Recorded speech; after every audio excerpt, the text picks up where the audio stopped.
सत श्री अकाल, नमस्कार, आदाब। पंजाबी रेडियो और पंजाबी टीवी यूएसए देख और सुन रहे सभी साथियों का स्वागत है इस समय के विशेष programme beyond the headlines with Mandeep Punia में। करते हैं पूनिया जी का स्वागत और फिर देश और दुनिया के साथ जुड़ी हुई अहम खबरों पर होगी बातचीत। स्वागत है पूनिया जी। जी नमस्कार, सत श्री अकाल, आदाब। जी नमस्कार, सत श्री अकाल, आदाब। रुख खबरों का सबसे पहले अगर करें तो ईरान अमेरिकी जंग के बारे में बात करते हैं। ईरान के बाद अभी ओमान को भी धमकी दी है ट्रंप ने, क्योंकि खबर आ रही थी कि तैयारी की जा रही है जो परमिशन सिस्टम लगाने की, और एक जो ईरान की निगरानी रखने वाली जो यूनिट है उस जगह की, स्ट्रेट ऑफ हॉर्मुज की, उसको भी एक तरीके से आंखें दिखाई है अमेरिका ने। देखिए, ओमान, हम आप याद करिए कि पिछले कुछ दिन पहले ही हमने अपने बुलेटिन में बताया था कि कैसे ईरान और ओमान दोनों एक मत हैं और एकजुट हैं एक चीज के लिए, वो है स्ट्रेट ऑफ हॉर्मुज के ऊपर कोई टोल वसूलने या फिर कोई ऐसी निगरानी बॉडी बनाने का जो परमिशन सिस्टम लागू करे। कौन स्ट्रेट ऑफ हॉर्मुज से गुजरेगा, कौन नहीं गुजरेगा, उसको वो मैनेज करें। तो वो बॉडी का आईआरजीसी की तरफ से भी प्रपोजल था, और आईआरजीसी की के प्रपोजल को ओमान ने भी माना, और ओमान के जो नेवी गार्ड्स थे उन्होंने भी इस बात को स्वीकार किया। खैर, उसी को लेकर ही मतलब सारा विवाद शुरू हुआ। बात तो मतलब जो संडे डिप्लोमेसी जिसकी बात चल रही थी कि संडे को एक डॉक्यूमेंट साइन हुआ है, लेकिन वो पब्लिक इसलिए नहीं हुआ। उसमें स्ट्रेट ऑफ हॉर्मुज को लेकर काफी चीजें रही, और उसके बाद डोनाल्ड ट्रंप का स्टेटमेंट भी आप याद करिए, उन्होंने भी उस बात को कहा। और कतर में भी जो डिप्लोमेट्स बैठे थे, तो वो भी यही बात बोल रहे थे बार बार कि भाई स्ट्रेट ऑफ हॉर्मुज को लेकर आप रेगुलेटरी बॉडी नहीं बना सकते कि आप रेगुलेट करोगे कि कौन जाएगा कौन नहीं जाएगा। पहले ऑब्जेक्शन तो यूरोप से गया, यूरोप से चलते हुए वाया अमेरिका पहुंचा, और अमेरिका इसको इसको लेकर फर्म स्टैंड दिखाता दिख रहा है। तो इसी वजह से अमेरिका के जो राष्ट्रपति डोनाल्ड ट्रंप हैं, उन्होंने पहले ईरान को धमकाया था, अब ओमान को धमकी दी। उन्होंने कहा है कि हॉर्मुज स्ट्रेट अंतर्राष्ट्रीय समुद्री रास्ता है और यहाँ किसी एक देश का कब्जा नहीं हो सकता, दुनिया के सभी जहाजों को यहाँ से गुजरने की आजादी होगी। खैर, जी। तो जो फीस वसूलने का, जो ओमान के साथ मिलकर एक सिस्टम तैयार करने का जो पूरा मामला था ईरान का, मुझे लगता है कि उसके ऊपर अमेरिका ठीक ठाक शुरुआत से ही उसको लेकर अपने जो विरोध है वो दर्ज करवा रहा है। ट्रंप ने कहा है कि हम हुर्मुज पर नजर रखेंगे, लेकिन इसे कोई कंट्रोल नहीं करेगा। ईरान इसे कंट्रोल करना चाहता है, लेकिन ऐसा नहीं होगा। ये अंतर्राष्ट्रीय समुद्री इलाका है, अंतर्राष्ट्रीय जल क्षेत्र है। ओमान को भी बाकी देशों की तरह व्यवहार करना होगा, नहीं तो उसे उड़ा देंगे। तो एक हिसाब से ओमान को भी डोनाल्ड ट्रंप ने धमकी दी है। तो खैर, ट्रंप ने पहले भी कहा था कि ईरान को लगा था कि वह बातचीत से पीछे हट जाएंगे, लेकिन अब तेहरान के पास समझौता करने के अलावा कोई विकल्प बचा नहीं हुआ है। तो तो ये एक बात है। अभी 24 घंटे की पिछली बात कर लें, 4 बड़ी अपडेट। तो ईरान का जो सरकारी टीवी चैनल था, कल भी हमने खबर ब्रेक की थी कि कैसे वो दावा कर रहा था कि उनके उनके पास एक अनऑफिशियल डॉक्यूमेंट है जिसमें समझौते का ड्राफ्ट है। लेकिन खैर, दोनों तरफ से कोई बात आई नहीं, और व्हाइट हाउस ने जो ईरानी मीडिया की जो शांति समझौते वाली रिपोर्ट थी उसको पूरी तरीके से फर्जी और मनगढ़ंत बताया। यानी कि जो काम पहले ईरान कर रहा था वो अमेरिका ने कर दिया है। तो अमेरिका ने कहा कि दोनों देशों के बीच किसी भी तरह का आधिकारिक ड्राफ्ट तैयार नहीं हुआ है। खैर, लेबनान और उसकी बात करें, इजराइल वाले फ्रंट की, तो वहां पर भी काफी चीजें हो रही है। इजराइल ने बहुत तेज हमले कर रखे हैं लेबनान में। हम परसों बात कर रहे थे तो मैंने बताया था कि तकरीबन 150 के आसपास टारगेट हिट किए हैं इजराइल ने। और कल की बात करें तो 31 लोगों की, कम से कम 31 लोगों की डेथ होने की खबर है, 40 लोग घायल हुए हैं, और लगातार साउथ लेबनान में इजराइल हवाई हमले कर रहा है और रोक नहीं रहा। इवन साउथ लेबनान में उसने चेतावनी भी जारी कर रखी है कि इसको खाली करें। तो खैर, अभी एक खबर ये है कि ईरान ने भारतीय नाविकों को छोड़ा है। ईरान ने लंबे जो डिप्लोमेटिक प्रयास थे, जुलाई 2025 में से ही उन्होंने 10 भारतीय नाविकों को डिटेन कर रखा था। उनको तो तकरीबन 1 साल के बाद उनको रिहा किया गया है। तो उसके बाद जितने भी नाविक हैं वो सुरक्षित तौर पर भारत लौटेंगे, ये बताया जा रहा है, और ये कहा जा रहा है कि वो फिलहाल सुरक्षित हैं। खैर, एक जो दावा जिसने सबकी आईबॉल्स को कैच किया वो था इजराइल ने जो गाजा में जो हवाई हमले किए, उसमें हमास के एक मिलिट्री टुकड़ी के नए कमांडर मोहम्मद ओदे को मारने का दावा किया गया। हमला गाजा सिटी की रिहायशी इमारत पर कई महीनों की निगरानी के बाद किया गया है, ऐसा बताया जा रहा है। और इजराइल ये कह रहा है कि हमने जो मिलिट्री ऑपरेशन के नए कमांडर थे हमास के, मोहम्मद ओदे, उसको मार गिराया। तो काफी बात करें तो जो मिडल ईस्ट है और मतलब इज़राइल टिल इज़राइल गज़ा काफ़ी जो फ्रंट है वो खुले हुए हैं और व इज़राइल गज़ा में भी बमबारी कर रहा है, साउथ लेबनान में भी ब बमबारी कर रहा है, तो काफ़ी काफ़ी स्थिति बहुत बहुत मुश्किल स्थिति चली हुई है। तो ख़ैर जी, रूस अमेरिका को अमेरिका और ईरान युद्ध दोनों मुल्कों को युद्ध टालने की अपील कर रहा है। देखिए कैसी विडंबना है, 2022 में जो फ्रंट यूक्रेन के साथ रूस ने खोला था, तब सारे मुल्क कह रहे थे कि रूस को कह रहे थे कि अब आप युद्ध टाल सकते हो। अब रूस कह रहा है अमेरिका और ईरान को कि आप भी युद्ध टाल सकते हैं। वैसे मतलब एक दिन हमने विश्लेषण में ये बात रखी भी थी कि 1945 के बाद दुनिया भर में जो युद्धों की शक्ल है वो बदल गई है। मुकम्मल जीत जैसा कुछ भी नहीं रहा है। बहुत सारे मुल्क युद्ध शुरू तो कर लेते हैं, लेकिन उसका निपटारा कैसे होगा वो खुद उनको नहीं पता होता और बहुत सारी जंगें फँसी हैं। अमेरिका-वियतनाम वॉर देखिए या फिर रशिया-यूक्रेन वॉर देखिए, अभी जो ईरान और अमेरिका के बीच में जो चल रहा है। तो अभी मुकम्मल जीत जैसी स्थिति नहीं है, जैसे 1945 से पहले होता था कि एक देश हार मानता था, सैनिक बंदी बनाए जाते थे और फिर मनमाने समझौते थोपे जाते थे। ऐसी स्थिति 1945 के बाद कमोबेश नहीं दिखती है। तो ख़ैर अब जो मुल्क युद्ध शुरू करता है, उसको ज़्यादा घाटा होता है। तो ख़ैर देखते हैं कि आगे क्या होता है। जो खाड़ी इलाके में जो तनाव है, उससे आज फिर तेल 4% के आसपास महँगा हुआ है। तो अ, मेरे को लगता है कि जो जिस हिसाब से ब्रेंट क्रूड ट्रेड कर रहा है, कभी 4% बढ़ जा रहा है, कभी 2.5% बढ़ जा रहा है, तो वो अभी दुनिया भर के जो बाज़ार हैं, उनको परेशान रखेगा।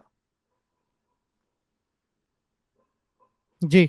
और इससे अगर हम आगे बढ़ें, बात कर्नाटक की करते हैं। सीएम सिद्धरमैया ने आखिरकार इस्तीफा दे दिया है। कौन होगा अगला मुख्यमंत्री?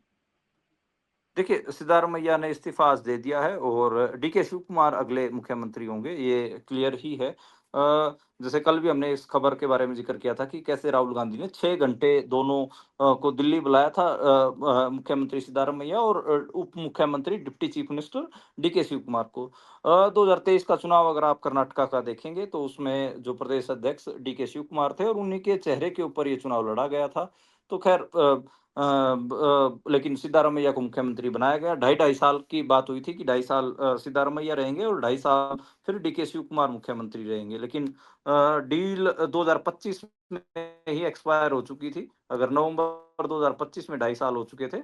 लेकिन अभी के लिए दिख रहा उसके बाद अब तकरीबन 1 साल गुज़र रहा है, तो अब शायद 1.5 साल के लिए नहीं, बात करें तो 2 साल के लिए, हाँ, तकरीबन 2 साल के लिए डीके शिव कुमार कर्नाटका में कांग्रेस के मुख्यमंत्री होंगे। तो ख़ैर जो वहाँ के राज्यपाल हैं थावरचंद गहलोत, उनको इस्तीफ़ा सौंप दिया है सिद्धारमैया ने। तो अब अगली जो शपथ है उसके बारे में अपडेट आई नहीं है कि अगली शपथ कब होगी और कैसे होगी। ख़ैर एक मतलब दिलचस्प डेवलपमेंट है कि कैसे एक सूबे में पूरे 5 साल होने के से पहले ही जो कांग्रेस है वो मुख्यमंत्री उन्होंने बदला है। मतलब ये पहली बार भी नहीं है, इससे पहले भी अनेक सूबों में ऐसा देखा जाता है कि जो कांग्रेस है वो अपने 5 साल के कार्यकाल से पहले ही मुख्यमंत्री वगैरह बदल देती है। तो ये देखने को मिला है। केरलम के चुनाव में जो जीत हासिल हुई थी वहाँ पर यूडीएफ की, यूनाइटेड डेमोक्रेटिक फ्रंट, मतलब आईयूएमएल के साथ कांग्रेस ने मिलकर सरकार बनाई। वहाँ पर भी उनको मुख्यमंत्री चुनने में काफ़ी काफ़ी मशक्कत करनी पड़ी। ख़ैर अभी तो ये दिख रहा है कि काफ़ी खींचतान के बाद डीके शिव कुमार को कुर्सी मिल रही है और सिद्धारमैया फाइनली, जो ओल्ड गार्ड हैं पार्टी के, वो पीछे हटे हैं। तो ख़ैर अगले 1-2 दिन के अंदर-अंदर कहीं न कहीं हम देख सकते हैं कि जो सीएम पद की शपथ है, वो डीके शिव कुमार ले सकते हैं। जी।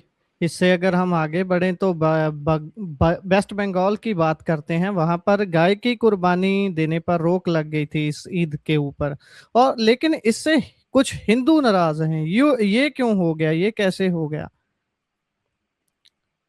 अ, दे देखिए, पश्चिम बंगाल का कई ऐसे इलाके हैं जहाँ पर जो ओबीसी समुदाय के जो हिंदू वगैरह हैं, वहाँ पर जो खेती-बाड़ी से जुड़े हुए हैं, वो वहाँ पर गायों को पालते इसलिए हैं ताकि जब ईद वगैरह के मौके पे उनको बेच सकें। और उनको वो बेसिकली पालते ही उनको बेचने के लिए हैं, ताकि जो बीफ वगैरह में इन इन चीज़ों में उनका इस्तेमाल हो सके, चमड़ी के लिए इस्तेमाल हो सके। तो पूर्व मेदिनीनगर का मामला देखिए, वहाँ पर मंडल कम्युनिटी है, सुखदेव मंडल की मैं एक बाइट देख रहा था, वहाँ का किसान है, तो उसने कहा कि हमने तो भई बकरीद के लिए ही जो ये गा मवेशी पाले थे, लेकिन अभी 15 दिन पहले बंगाल सरकार ने नोटिस जारी कर दिया कि आप नहीं बेच सकते। तो इसको लेकर ये धंधा चौपट हुआ है, और हर एक जो जितने भी वहाँ पर पशुओं की मंडियाँ हैं, वहाँ पर बड़ी मात्रा में जो मवेशी हैं किसानों के, वो बिकाऊ बिना बिके रह गए हैं, और ये मतलब कोई छोटी-मोटी मार्केट नहीं थी। 2000 से 2500 करोड़ के आसपास का जो ट्रेड है, वो पशुओं की मंडी में होता था और गायों को लेकर ही होता था। तो काफ़ी जो मंडल कम्युनिटी होगी, ओबीसी कम्युनिटीज़ जितनी भी होगी, वो काफ़ी परेशान दिख रही हैं। मतलब वो अलग बात है कि भई हिंदू किसे मानेंगे? क्या ओबीसी कम्युनिटी या दलित कम्युनिटीज़ को आप हिंदू नहीं मानेंगे? हाँ, तो वो अलग बात है। ठीक है कि वहाँ के बंगाल के ब्राह्मणों की ये डिमांड थी पॉपुलरली, लेकिन आप नीचे देखेंगे तो नीचे लेवल पे जो ओबीसीज़ वगैरह हैं, वो तो इस ट्रेड से जुड़े हुए थे ना, पशुपालन से, तो उनको तो काफ़ी नुकसान हुआ है। ख़ैर नए नियम कायदों में जो ऐसे ओबीसी किसान हैं वहाँ के, जो मवेशी पालते हैं बेचने के लिए, वो फँस गए हैं, और बीजेपी वाले उनको आके धमका भी रहे हैं अभी, अपर कास्ट, वो भी ये भी दिख रहा है। तो ख़ैर हावड़ा में पशुओं का सबसे बड़ा बाज़ार लगता है, और अब की बार वहाँ पे सबसे कम ट्रेडिंग हुई है। मुर्शिदाबाद हो गया, हुगली हो गया, पूर्व बर्धमान बाज़ार हो गया, नादिया वहाँ हो गया। तो ये काफ़ी हावड़ा, ये काफ़ी बड़े-बड़े बाज़ार हैं। तो ये मतलब अब की बार दिख रहा है कि गाय की कुर्बानी और बकरे के दाम भी दोगुने हो रखे हैं। जो 8-9 हज़ार का बकरा मिलता था, वो 16 से 20 हज़ार का बकरा मिल रहा है, और उसकी भी कुर्बानी नहीं दे पाएँगे। उसको लेकर भी विवाद हो रहा है। तो ये काफ़ी वहाँ पर पश्चिम बंगाल में नाराज़गी देखने को मिल रही है किसानों में। जी, बिल्कुल, क्योंकि आज बकरीद मनाई जा रही है और इसी के बीच दिल्ली, यूपी अलग-अलग मस्जिदों में जब लोग नमाज़ पढ़ रहे हैं, उसी के दौरान यूपी की पुलिस जो है, दिल्ली की पुलिस जो है, वो ड्रोन से निगरानी रख रही थी सारी की, फ्लैग मार्च तक किए जा रहे हैं।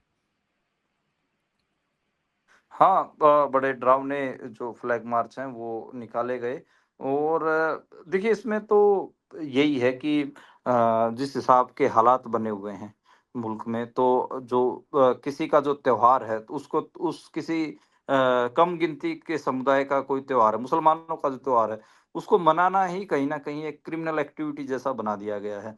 कल हम खबर की बात कर रहे थे कि कैसे लगातार साल जो श्रीनगर की जामा मस्जिद के अंदर सामूहिक नमाज़ नहीं होगी। वो 2019 के बाद वहाँ सामूहिक समाज नहीं हुई है, नमाज़ नहीं हुई है। ऐसे ही पहले भी खबरों का ज़िक्र कर चुके हैं, जब उत्तर प्रदेश में ड्रोन से निगरानियाँ की गई, और मतलब एक हिसाब से डरावने फ्लैग मार्च निकाले गए पुलिस के। ठीक है भाई, उनका त्योहार है, उनको मनाने दो बड़े आराम से। आप ड्रोन से निगरानियाँ किस वजह से कर रहे हो? मतलब आप ये दिखाना चाह रहे हो कि वो त्योहार के दिन कोई आतंक फैलाते हैं, ऐसा ऐसा मतलब मैसेज देना चाह रहे हो?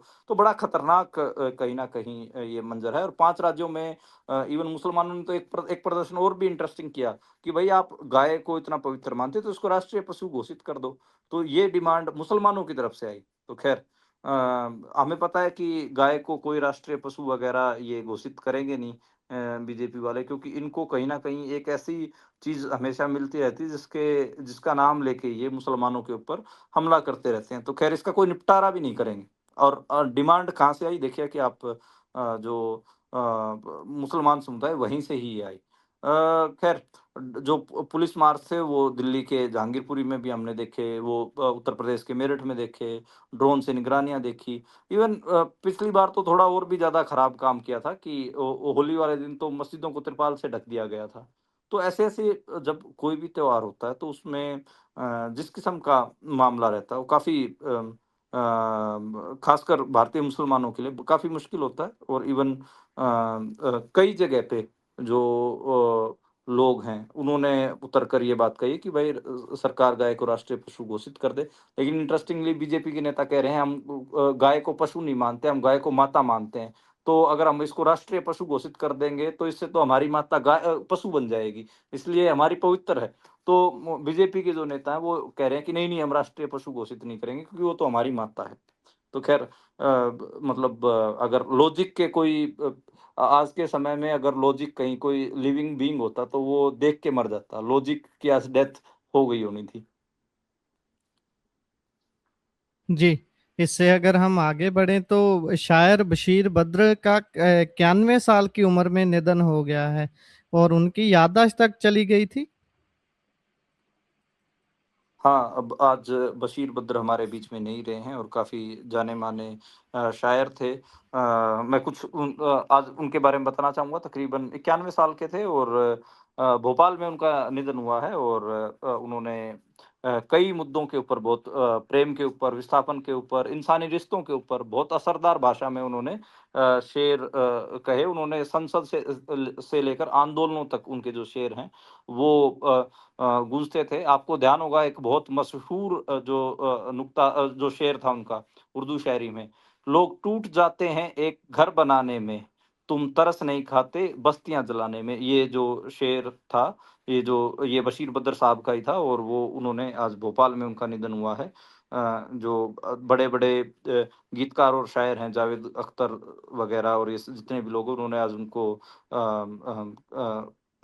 उनकी श्रद्धांजलि भेंट की है और अब उनका जो अंतिम संस्कार है वो कल किया जाएगा। 1999 में उनको साहित्य अकादमी पुरस्कार और पद्मश्री भी से भी उनको सम्मानित किया जा चुका है और जो उनकी अगर कुछ शेर मतलब जब नरेंद्र मोदी ने कांग्रेस पर आपको ध्यान होगा कि 2018 में संसद में बशीर बद्र का भी शेर भी पढ़ा गया। जी बहुत चाहता है सच बोलें क्या करें हौसला नहीं होता। अच्छा एक उनका मल्लिकार्जुन खड़गे ने भी उनका पार्लियामेंट में शेर पढ़ा था, दुश्मनी जमकर करो लेकिन ये गुंजाइश रहे, जब कभी हम दोस्त हो जाएँ तो शर्मिंदा न हों। तो एक एक शेर था उनका, अगर फुर्सत मिले पानी की तहरीरों को पढ़ लेना, हर एक दरिया हमारे सालों का अफ़साना लिखता है। तो बहुत बहुत मशहूर उनकी शायरी रही और काफ़ी आज वायरल भी हो रही है। उनकी जो शायरियाँ हैं और बशीर बद्र को मतलब का बहुत ऊँचा मुकाम जो है, वो उर्दू की शायरी में था। जी, बिल्कुल। इससे आगे बढ़ें तो दुनिया में 30 करोड़ से भी ज़्यादा लोग भूख से जूझ रहे हैं, भुखमरी से जूझ रहे हैं। इसी सब के बीच में भारत की तस्वीर कैसी है? देखिए, आज वर्ल्ड हंगर डे है, विश्व भूख दिवस है। उसमें मतलब अगर बात करें कि दुनिया भर में लाखों बच्चे गंभीर कुपोषण का शिकार और कॉन्फ्लिक्ट की वजह से, जलवायु क्लाइमेट चेंज की वजह से, महँगाई के कारण बहुत सारे बच्चों की डेथ होती है। वो अब आपको और हमको पता है, कोई नई चीज़ नहीं है। इस समय में भी दुनिया में लगभग 30 करोड़ लोग गंभीर भूखमरी से जूझ रहे हैं। सीवियर हंगर से जूझ रहे हैं। उसमें जलवायु परिवर्तन, क्लाइमेट चेंज एक बड़ा मामला है। दूसरा जो कॉन्फ्लिक्ट चले हुए हैं, जैसे गज़ा में आपने जो क्राइसिस देखा है, लेबनान में जो आप क्राइसिस देख रहे हैं।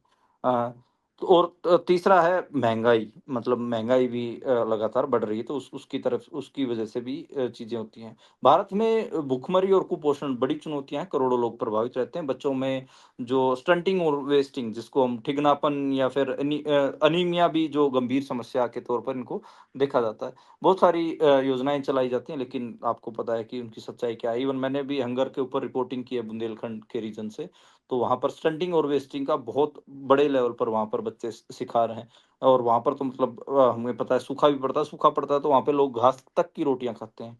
तो ख़ैर अगर 2025 की बात करें तो 3 करोड़ 55 लाख जो बच्चे हैं वो गंभीर कुपोषण का शिकार थे। इनमें मतलब 97 लाख बच्चे ऐसे थे जिनकी स्थिति बहुत ज़्यादा गंभीर थी। मतलब बहुत ज़्यादा गंभीर जब मैं कह रहा हूँ तो आप ये मान के चलिए कि बचने के भी चांसेस बहुत बहुत कम थे।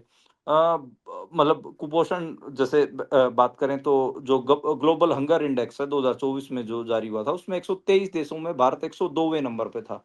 तो काफ़ी स्थिति खराब है और 19 करोड़ 50 लाख लोग भारत में कुपोषण का शिकार हैं और महिलाओं में और बच्चों में खासकर बड़े लेवल पर पोषण की कमी देखी जाती है। महिलाओं में और बच्चों में एनीमिया की जो समस्याएँ हैं, वो गंभीर तौर पर देखी जा रही हैं और भारत में 5 साल से कम उम्र के बच्चों में तकरीबन 35 प्रतिशत जो बच्चे हैं, वो ठिगनेपन यानी कि मतलब स्टंटिंग और वेस्टिंग के शिकार हैं और लगभग 19 प्रतिशत बच्चे अधिक शरीर से बहुत ज़्यादा कमज़ोर हैं, मतलब बहुत ज़्यादा कमज़ोर हैं।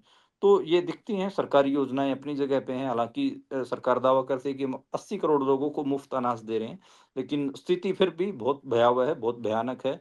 काला-आंधी जैसे जो केसेज़ हैं वो हमने देखे हैं, बुंदेलखंड जैसे केसेज़ हमने देखे हैं, जहाँ पर भुखमरी से लोगों की मौतें होती हैं, हमने देखी हैं और अभी भी बहुत सारी जगहों पे चीज़ें दिखती हैं। ख़ैर विश्व विश्व वर्ल्ड हंगर डे के ऊपर संदेश मतलब यूनाइटेड नेशंस की तरफ से भी यही आया है कि मिलकर भूख केवल मतलब ये केवल आर्थिक समस्या नहीं बल्कि सामाजिक और नैतिक चुनौती भी है। जब तक हर बच्चे और हर परिवार को पर्याप्त भोजन नहीं मिलेगा तब तक जो डेवलपमेंट है उसको अधूरा माना जाएगा। तो ये संदेश भी कहीं न कहीं यूनाइटेड नेशन की तरफ से आया है। जी, इसी के साथ अगली चिंता की ओर बढ़ें। वैज्ञानिक चेता रहे हैं, चेतावनी दे रहे हैं कि 2030 तक गर्मी और बढ़ेगी। तापमान इतना ज़्यादा बढ़ेगा कि सहना मुश्किल हो जाएगा। सावधान होने की कोशिश करनी चाहिए, हमें होना चाहिए? देखिए गुरप्रीत आपने बिल्कुल सही कहा। धरती लगातार तप रही है और आने वाले 5 साल इस संकट को और भयानक बना सकते हैं। जो विश्व मौसम विज्ञान संगठन है डब्ल्यूएमओ और ब्रिटेन के मौसम विभाग की नई जो रिपोर्ट है उसके मुताबिक 2026 से 2030 के बीच जो दुनिया भर का टेम्परेचर है उसमें इंडस्ट्रियल एज की तुलना में तकरीबन 1.9 डिग्री सेल्सियस तक बढ़ सकता है। वैज्ञानिकों ने चेताया है कि अगले 5 वर्षों में गर्मी के सारे पुराने रिकॉर्ड टूट सकते हैं और 86% आशंका इस दौरान कोई एक साल इतिहास का सबसे गर्म साल बनेगा। तो ये बड़ी चुनौती हमें हमें देखने को मिल रही है। समुद्री बर्फ तेज़ी से पिघलेगी और मौसम का मिजाज भी बिगड़ सकता है। आर्कटिक जो रीजन है उसमें भी साढ़े 3 गुना से तेज़ी से वो रीजन भी गर्म हो रहा है। कहीं पे बाढ़ का खतरा रहेगा, तो कहीं पे सूखे की मार रहेगी, तो एक्सट्रीम वेदर कंडीशंस भी हमें देखने को मिलेंगी। तो ये देखिए बड़ी भयावह रिपोर्ट है और 1.9 डिग्री काफ़ी काफ़ी दिक्कत देखने को और 2026 के आखिर तक भी अल नीनो जैसी परिस्थितियाँ देखने को मिल रही हैं। तो अगर ये अल नीनो नीनो ईयर रहा और बारिश पर्याप्त नहीं हुई, तो भारत में भी आपको हीट वेव लगातार अगस्त-सितंबर तक देखने को मिल सकती हैं। ख़ैर हीट वेव तो पहली बार हो रहा है भारत में कि रात को भी हीट वेव के बात करें तो मध्य प्रदेश का इलाका हो, राजस्थान का इलाका हो, रात को हीट वेव के अलर्ट जारी किए गए हैं। ये मतलब अपने आप में भी थोड़ा हमारे लिए नया है कि हिमाचल प्रदेश के 8 जिलों के अंदर हीट वेव के अलर्ट जारी किए गए, तो गर्मी तो बढ़ रही है और एल निनो ईयर रहा तो फिर काफ़ी काफ़ी मुश्किल का सामना करना पड़ेगा। मतलब अब पॉल्यूशन का देख लीजिए मतलब ठीक है कि टेम्परेचर बढ़ रहा है, उसका एक रीज़न इंडिया में ये माना जा रहा है कि कंक्रीटाइज़ेशन यानी कि डेवलपमेंट बड़ी तेज़ी से हो रहा है। बहुत बहुत इंफ्रास्ट्रक्चर तैयार हो रहा है, तो उस वजह से पॉल्यूशन भी बड़े शहरों में देखने को मिल रहा है। दिल्ली एनसीआर में किसने ये सोचा था कि मई के महीने में जो एक्यूआई है वो 300 से पार मिलेगा। ग्रेटर नोएडा में 329 था एक्यूआई आज बताइए। हिसार, कैथल, पानीपत, भिवानी, फरीदाबाद, मानेसर, करनाल ये सब कहाँ के शहर हैं? हरियाणा के। ये आज देश के 7 ऐसे शहर बने हुए हैं जो सबसे प्रदूषित शहर हैं। तो आप देखिए आप मान के चलिए ग्रेटर नोएडा में बहुत हालत खराब है। मतलब गंगानगर, हनुमानगढ़ तक हालात ऐसे बने हुए हैं कि एक्यूआई 300 से पार है। तो काफ़ी मुश्किल स्थिति है इस पूरे नॉर्थ इंडिया खासकर ऐसे रीजन जो दिल्ली का जो घेरा है 300-400 किलोमीटर का, उसके आसपास एक्यूआई बहुत बहुत बुरी स्थिति में हमें देखने को मिल रहा है और जो गर्मी है वो भी लगातार बढ़ रही है। तो काफ़ी चिंता भयावह स्थिति आगे बनती हुई दिख रही है। जी, बिल्कुल। और हमें पहले से ही इसको लेकर सतर्क हो जाना चाहिए, नहीं तो बहुत ज़्यादा भुगतना पड़ सकता है।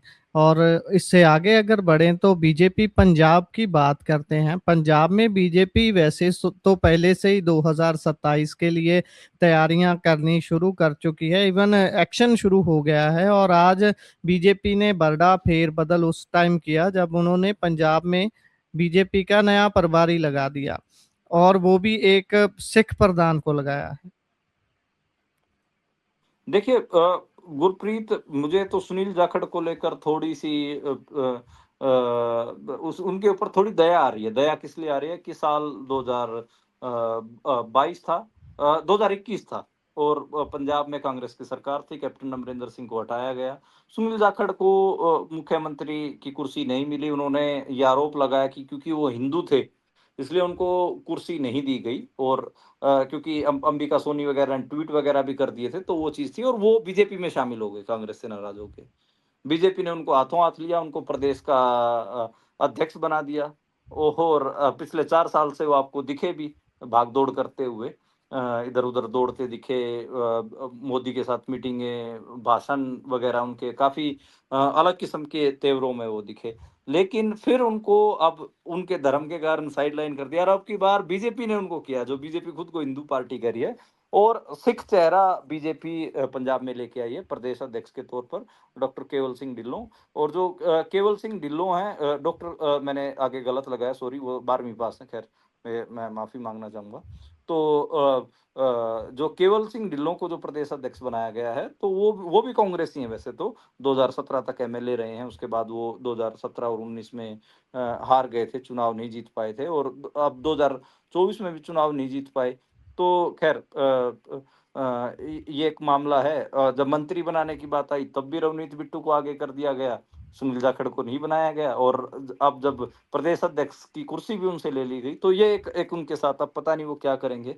केवल ढिल्लों को पंजाब में आपको पता ही है, लैंड माफिया और पता नहीं कैसी-कैसी डिग्रियाँ भी प्राप्त हैं। और उनको जो कैप्टन अमरिंदर सिंह रहे हैं, उनके नज़दीकी माना जाता है। उनके नाम की पैरवाई भी ये कहा जा रहा है कि केवल सिंह ढिल्लों की जो नाम की पैरवाई है, वो अमरिंदर सिंह की तरफ से की गई थी। हरियाणा में भी प्रदेश अध्यक्ष को बदला गया है और हरियाणा में डॉक्टर अर्चना गुप्ता नाम की एक महिला हैं, उनको प्रदेश अध्यक्ष बनाया गया है। बहुत कम जानते हैं लोग बाग, जैसे केवल ढिल्लों को तो फिर भी पंजाब में 4 लोग जानते हैं, एमएलए वगैरह रहे हैं। डॉक्टर अर्चना गुप्ता जिनको बनाया गया है हरियाणा में, ना उन्होंने कोई चुनाव लड़ा है, ना वो कोई एमएलए कभी कहीं कुछ रही हैं। एक संगठन में वो किसी पद पे थी और उनको बनाया गया है। तो वो जो बीजेपी का अपने डायलॉग्स, वो फ़िल्म का डायलॉग नहीं है, सड़क से उठा के स्टार बना दूँगा, वैसी स्थिति बीजेपी में दिख रही है। दिल्ली में हुँ। भी प्रदेश अध्यक्ष बदला गया है और त्रिपुरा में बदला गया है। तो कई सूबों में जो फेर-बदल है वो किए गए हैं और प्रदेश अध्यक्ष चुने गए हैं। तो ख़ैर, चुनाव से पहले जो बीजेपी है वो पंजाब में जट सिख कार्ड निकाल के लेके आए केवल सिंह ढिल्लों के तौर पर। मुझे एक इस पे मैं अपनी फेयर कमेंट करना चाहूँ, तो मुझे लगता है कि केवल सिंह ढिल्लों डिस्क्रेडिटेड डिस्क्रेडिटेड से ज़्यादा मैं कहूँगा डिफंक्ट माल है। मतलब ऐसा माल जो, मतलब जिसमें ना कोई करिश्मा बचा है, ना कुछ कोई तेल-पानी है ही नहीं। और उस तो उसमें से एक बात ये भी है ना, उनको सिख चेहरा कहना भी गलत है। वो तो खुद डिस्टिलरियाँ चलाते हैं शराब की, उनका कारोबार ही सारा शराब का है। शराब के, मैं आपको आज मैं पंजाब यूनिवर्सिटी में मौजूद था और जैसे ही केवल सिंह ढिल्लों का ज़िक्र चला, तो सबसे पहले जो हरियाणा का ही एक नौजवान खड़ा था मेरे पास, उसने कहा कि भाई साहब, ये सेक्टर 24 वाला ठेका तो केवल सिंह ढिल्लों का ही नहीं होता था। तो मैं जी। हँसने लग गया, मैं कहा हाँ, बिल्कुल आपने सही पहचाना। बोला यार, शराब कारोबारी को पंजाब में प्रदेश अध्यक्ष बना रही है बीजेपी, तो उसका नुकसान नहीं होगा। मैं क्या, चलो उनकी उनकी क्या पता क्या गुणा क्या गणित है। लेकिन हाँ, देखिए, रियल एस्टेट का माफिया, शराब कारोबारी, ये कई सारे टैग उनके साथ जुड़े हुए हैं। तो सिख चेहरा कहना भी गलत है, लेकिन खैर, क्योंकि वो पगड़ी बांधते हैं और एक जो सर्टिफिकेट वाला देने वाली बात भी है, वो भी एक है। पर खैर, उन्होंने बीजेपी ने पूरा ऐसे नाप-तोल के ये डिसीजन लिया है और सिख जट को एक अपने प्रदेश सूबे की कमान दी है। तो देखना होगा कि कैसे चीज़ें रहती हैं। और हरियाणा में उन्होंने पंडित से जो कमान है वो लेके और एक बनिया कम्युनिटी की जो महिला है डॉक्टर अर्चना गुप्ता, उनको ये कमान दी है। जी, बिल्कुल। इसी के साथ प्रोग्राम का समय यहाँ समाप्त होता है। आप जुड़े जानकारियाँ साझा की, बहुत-बहुत धन्यवाद। धन्यवाद गुरप्रीत।